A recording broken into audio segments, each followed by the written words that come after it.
Hola navegantes, yo soy Maggie y les doy la bienvenida al viaje por el mes de abril.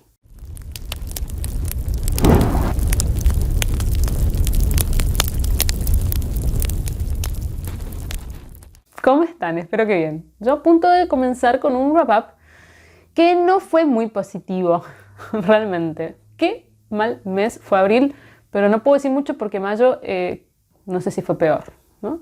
Estoy en una racha, ya se los había comentado esto en marzo. Estoy en una racha muy mala, o sea, de no sentir que conecto con los libros o que me satisfagan o que las lecturas me aporten algo nuevo o que no sé, me signifiquen algo distinto a otras cosas que he leído. Bueno, realmente, y libros que no me parecen para nada buenos también, ¿no? O sea, hay muchos que me doy cuenta que son libros buenos, pero a mí no me están diciendo mucho, y hay libros que también no han sido buenos, o sea, son libros que no considero buenos libros. Bueno, abril tiene de todo.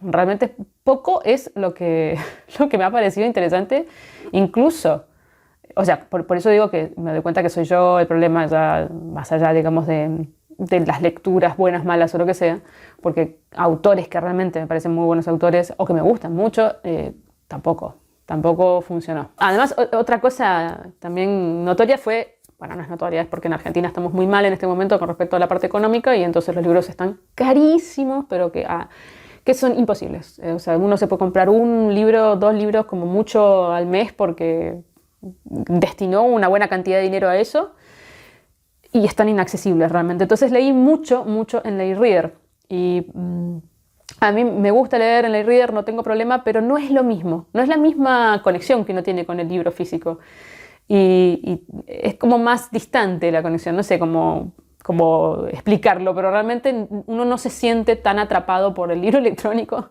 porque indudablemente estamos más acostumbrados, las personas de cierta edad, a leer el libro físico. Entonces también esto puede ser que haya contribuido a que yo no haya conectado tanto con las historias. Así que bueno, para los que no quieran decepcionarse con cada una de las lecturas de las que voy a hablar en este mes, bueno, los veo el próximo video. Para lo que les gusta, cuando me enojo con un libro, bueno, quédense. No sé si me voy a enojar demasiado tampoco, porque hay incluso libros que uno no entiende por qué no le gustaron, pero bueno.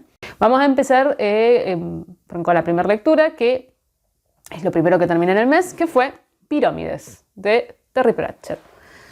Bueno, a ver, es Terry Pratchett, no puede estar mal, ¿sí? Es un libro que tiene las cosas que a las personas que le gustan Terry Pratchett, pues lo van a encontrar.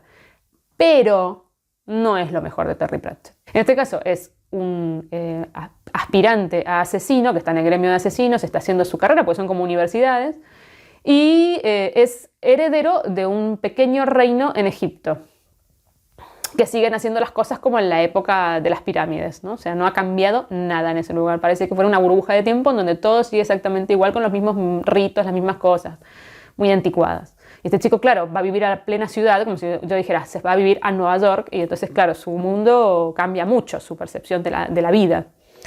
Pero muere el padre y tiene que volver a hacerse cargo del reino. Bueno, a partir de ahí es todo lo que ustedes se pueden imaginar, porque además, bueno, por supuesto que hay fantasía y pasan muchísimas cosas muy extravagantes, es un poco también de ciencia ficción este libro, porque se mete con algo que tiene que ver con el tiempo y con las rupturas del tiempo y los viajes temporales, y bueno. Este es un libro independiente, esto como yo ya tantas veces he comentado, o sea, no pertenece a una saga particular, o a una micro saga, en donde habla mucho, o sea, se mete mucho en la sátira del mundo egipcio, pero también griego, o sea, no deja títere con cabeza de la parte mitológica, por decirlo de alguna manera.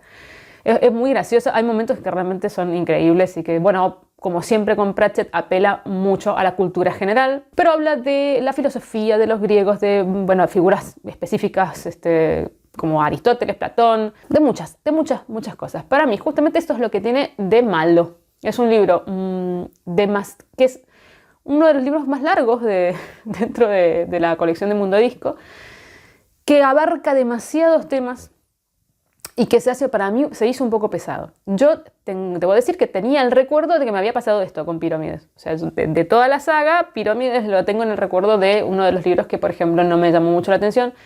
Recuerdo, por ejemplo, Imágenes en Acción, que me pasó lo mismo. Hay algunos libros dentro de la saga que yo no los tengo tan presentes y que también tengo la sensación de que no me gustaron tanto.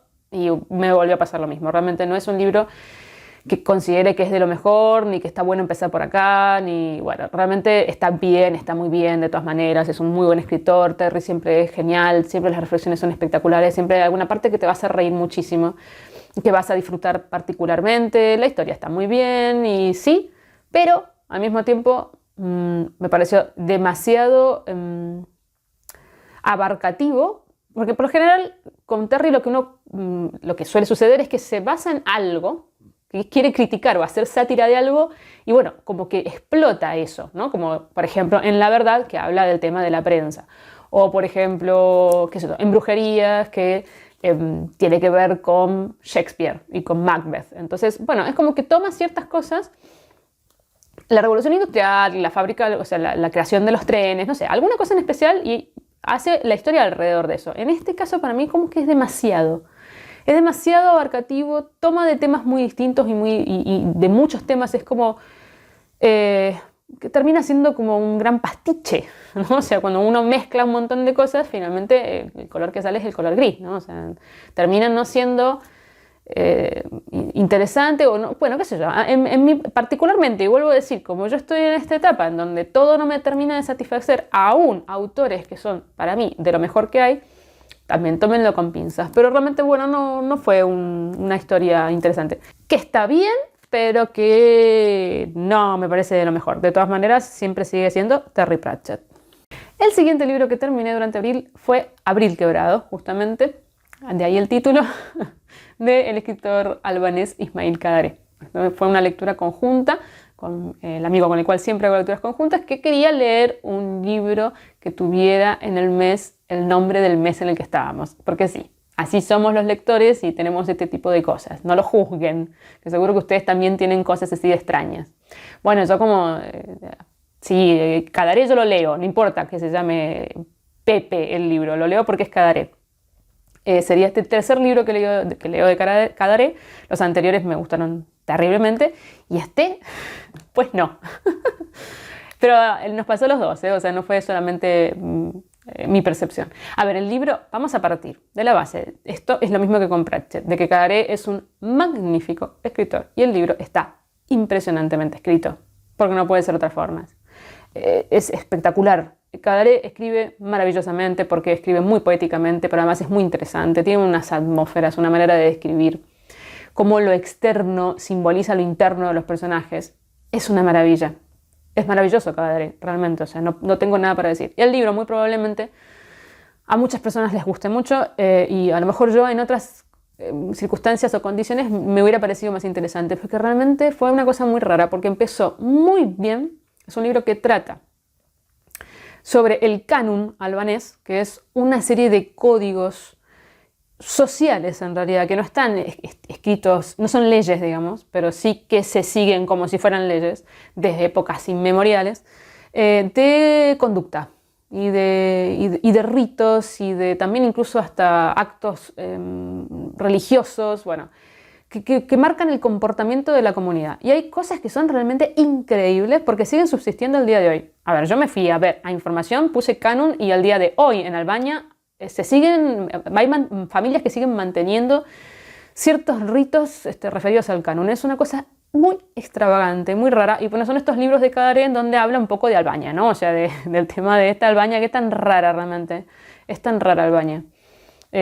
Porque claro, es un lugar de mucho hibridaje por la zona geográfica en la que estaba, en la época de los imperios romanos de Oriente y de Occidente, bueno, era justo el nexo entre ambos imperios, y después tuvo muchos distintos tipos de inmigraciones, por así, también, bueno, por supuesto de conquistas y después las guerras, bueno, realmente quedó una cosa muy híbrida, es un pueblo culturalmente amplio, tiene mucho crisol de razas y además, bueno, unas cosas, al estar también un poco aislada, sobre todo esta gente, digamos, la que plantea Kadare, que vive en las montañas, que están totalmente aislados del resto de la sociedad, quedaron muy eclipsadas ciertas cosas que realmente son medievales.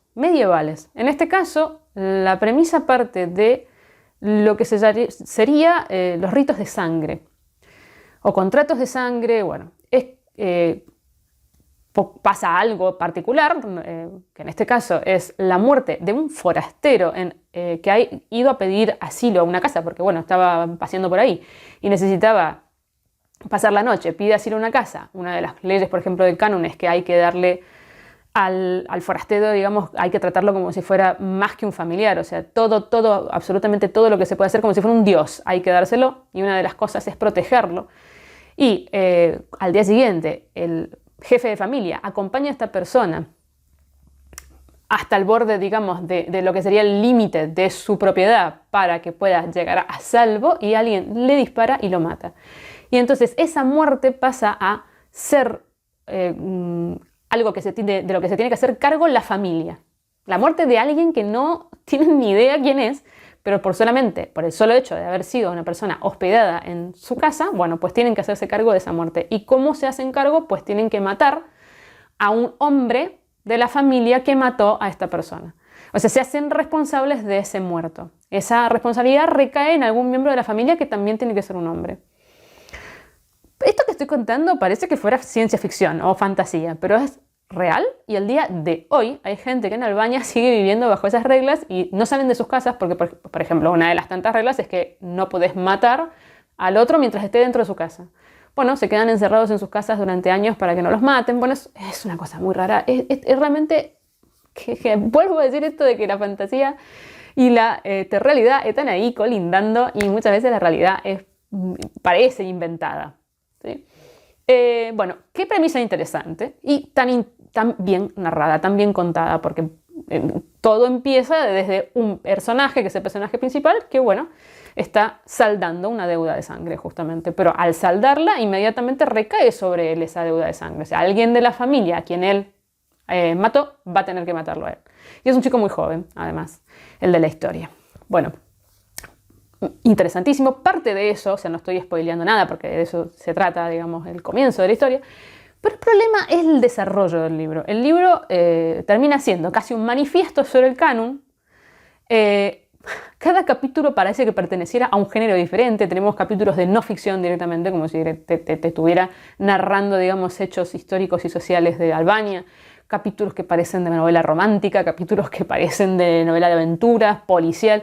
Es una cosa también poco como un popurrí, parecido también a lo que me pasó con Pratchett, pero un popurrí extraño, porque aparecen otros dos personajes dentro de esta historia que para mí son totalmente forzados. Son dos personajes que están de forma forzada y que para lo único que sirven es para volverte a decir, porque son extranjeros entre comillas, o sea, no son de las montañas, sirven de hilo conductor para que te puedan contar de qué se trata el canon y te vuelvan a decir, o sea, lo que él ya te había narrado como una historia, te lo vuelve a narrar, pero como no ficción, o sea, como hechos que te tira, datos que larga. Y encima estos dos personajes son insufribles, realmente inverosímiles, con actitudes que no entendés y que te caen muy mal. O sea, llega un punto en que esos personajes están tan de sobra que realmente uno no quiere más que estén. Se arma una especie de triángulo amoroso. Bueno, es que es todo muy, muy absurdo, muy forzado, y que realmente uno termina pensando, bueno, en realidad, este libro hubiera sido más interesante si hubiera sido un libro de no ficción. Y a mí me hubiera contado de qué se trata el canon, porque realmente el canon es lo suficientemente interesante. Pero cómo está conducida la historia realmente, pero no solamente me pasó a mí, esto también le pasó a mi compañero de lectura, se pincha terriblemente. Ahora, lo que lo salva es que el final es espectacular. Vuelve a ser muy interesante igual que al comienzo. Aunque es un final que es bastante predecible. Es un libro muy bien escrito, es un libro corto. A mí en algunos momentos se me hizo largo realmente. Porque vuelvo a decir que además era muy repetitivo. O sea, te vuelve a narrar la historia desde distintos personajes. Las mismas cosas, los mismos hechos, los mismos datos. Y llega un punto que, bueno, que realmente no me pareció interesante el libro en general. Pero bueno, también vuelvan a tomarlo con pinzas porque realmente es un escritor espectacular. El tercer libro que leí fue La vida de Budori Gusco, del escritor japonés Kenji Miyazawa. Bueno, esta fue una de las mejores lecturas del mes. Acá sí que tengo que decir que este libro me gustó muchísimo. Yo de Kenji había leído El tren nocturno de la Vía Láctea, que me había gustado mucho, pero que realmente en este momento no recuerdo muy bien. pero sí recuerdo que me gustó. Y lo que sí que me llamó mucho la atención es que, viendo la vida del autor, decían que bueno, es un autor que es muy importante para Japón, es una figura cultural muy importante que inspiró a otros muchos autores, pero también a cineastas, como es el caso de Miyazaki, que es el creador de Estudio Ghibli, que a mí me gusta terriblemente. Las películas de Estudio Ghibli me parecen bellísimas y están dentro de mis favoritas, a pesar de que a mí mucho la animación asiática no me llama la atención. Pero bueno, Estudio Ghibli es arte puro. Entonces, bueno, decían que justamente la vida de Budori Busco había inspirado en ciertos personajes de Estudio Ghibli, entonces bueno, me pareció interesante ver de qué se trataba. Son varios relatos. Este título pertenece al relato más largo, sería como una especie de novelita corta, y después hay otros relatos que son infantil. Este infantil juvenil japonés trata de temas sumamente profundos, con muchas metáforas, muchas analogías, que muy sutil además la forma de tratar los temas, que hay mucho para entresacar. Además trata de cosas que no son comúnmente tratadas en la literatura infantil de Occidente, porque habla de la muerte, del suicidio, por ejemplo. Que claro que para la cultura japonesa es como más moneda corriente. Y me encantó. ¿Qué despliegue de fantasía, de magia, de ternura, de temas importantes? Son cuentos muy ecológicos que tratan mucho sobre la naturaleza y sobre la relación del ser humano de forma respetuosa hacia la naturaleza. Son libros melancólicos, muy melancólicos, tienen esa melancolía muy, muy latente. A mí me gustan mucho los libros melancólicos, que además realmente desbordan imaginación, y sí que es cierto que hacen acordar a la atmósfera de Estudio Ghibli, en cómo son los personajes, en las cosas que les pasan ahí. Bueno, por supuesto, animales que hablan, animados, digamos. Bueno, precioso, realmente es un libro bien cortito, son muy atmosféricos todos los cuentos. También eso me hizo acordar a Estudio Ghibli, porque Estudio Ghibli, una de las cosas más impresionantes que tiene son los dibujos de los paisajes, que realmente son una maravilla. Y acá también hay una descripción muy detallada y muy pausada de los paisajes. Bueno, bien literatura asiática, buena literatura asiática, ¿sí? Porque yo también hay otras cosas japonesas que no me han gustado nada. Pero esta realmente es la literatura asiática de la que todo el mundo habla, muy simbólica, muy costumbrista, muy pausada, que son para momentos así intimistas. Bueno, realmente lo recomiendo mucho, es precioso. El siguiente libro que terminé fue Sueños en el umbral, de la escritora marroquí Fatema Mernissi. Yo sé que me van a matar porque es un libro muy favorito de mucha gente. Yo realmente tenía muchas ganas de leer este libro porque lo tenía notado hacía bastante, había escuchado muy buenas reseñas, me parecía muy interesante, o sea, más allá de las reseñas o no. También me lo habían recomendado, algunos seguidores me habían recomendado particularmente, y yo lo tenía en la lista de estos 23 libros para el 2023, y dije, bueno, vamos, es el momento. Yo pensé que leyendo este libro, escrito por una mujer feminista, pero activista, que hizo mucho por enfocar, digamos, la mirada a las mujeres en Marruecos, que además cuenta justamente su vida, porque esta es una novela de autoficción, en un harem.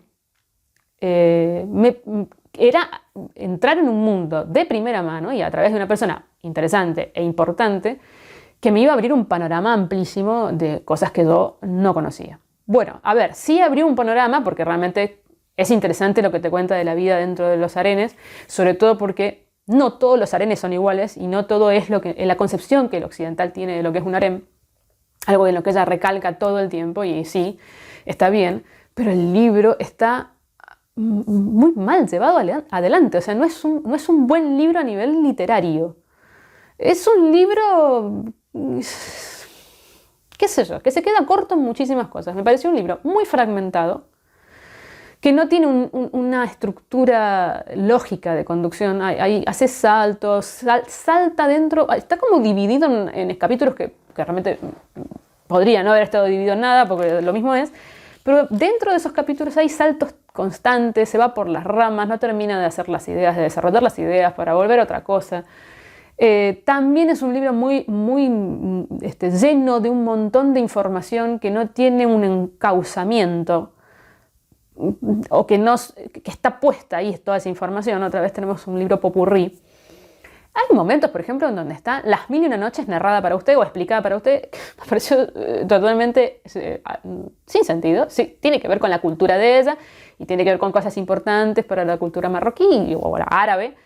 Se entiende, pero que te explique un libro dentro de otro libro no se entiende y no hace falta, porque explica realmente, te cuenta la historia de alguna de las historias de Las Mil y una Noches. Yo he leído Las Mil y una Noches, la versión original, que son como 1700 páginas, no sé, un libro enorme. Y las referencias me parecen interesantes, pero no hace falta que vos me narres otro libro dentro de tu libro. O sea, no me parece necesario. Así como eso, un montón de cosas. Hay cosas que son no necesarias realmente dentro de esta historia, o de su historia. Me pareció muy panfletario. Es muy obvio lo que está diciendo desde el punto de vista del feminismo.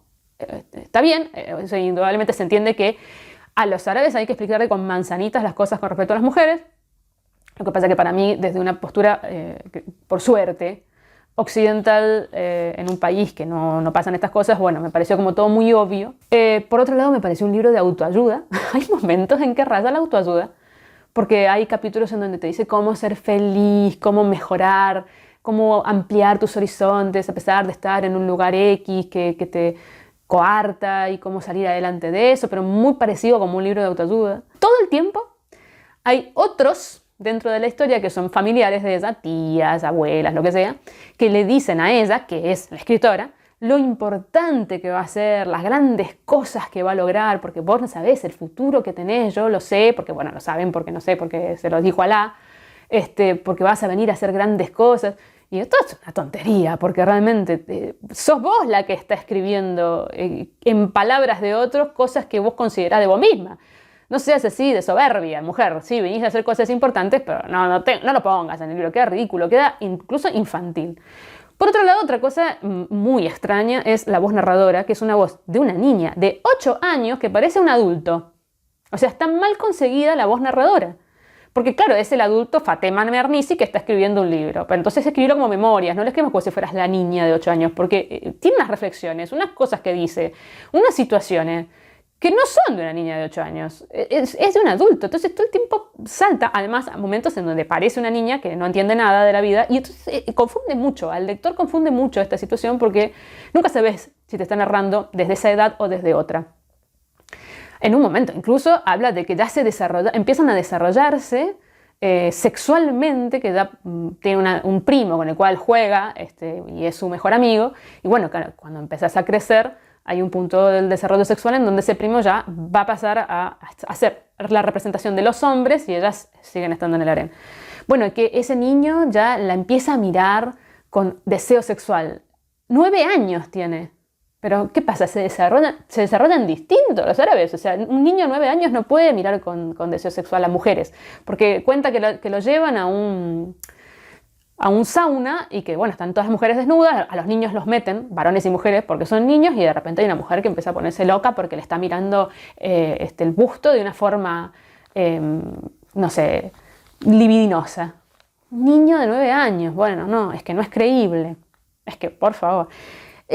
para mí es muy superficial, es un libro muy narrado para que todo el mundo comprenda qué es lo que ella quiere decir en esta historia y de qué quiere tratar, y de la forma más obvia posible, y al final es abruptísimo, porque además es un libro muy repetitivo, que en todos los capítulos como que retoma lo que había dicho antes para irse para acá, para volver, porque vuelvo a decir que se va mucho por las ramas, no está estructurado, bueno, y al final es lo mismo. O sea, es la desestructura total, es terminar en un punto cualquiera y se terminó, se acabó. Entonces, para mí, todos esos fallos hicieron que la experiencia de la lectura no fuera positiva.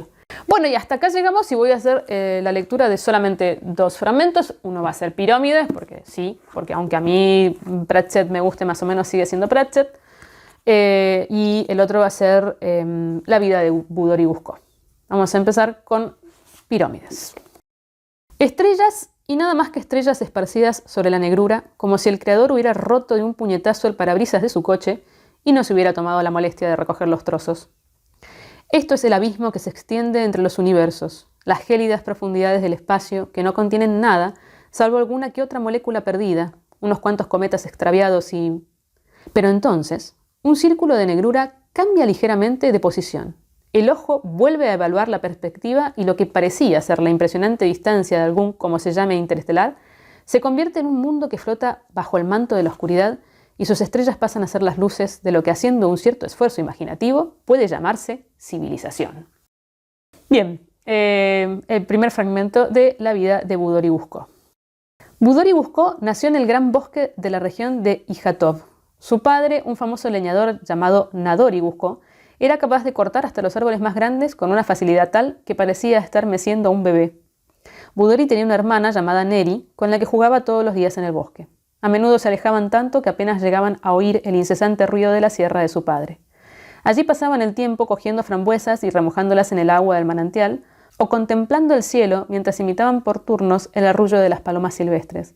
Estas, como somnolientas, les respondían desde diversos lugares con susureo. Mientras su padre sembraba trigo en el pequeño huerto delante de la casa, los dos hermanos extendían una estera de paja en el camino y se sentaban a cocer orquídeas en una lata. En ocasiones, aves de distintas especies pasaban cantando, raudas y veloces, casi rozándoles los secos cabellos de sus cabezas, como si les estuvieran dedicando un saludo.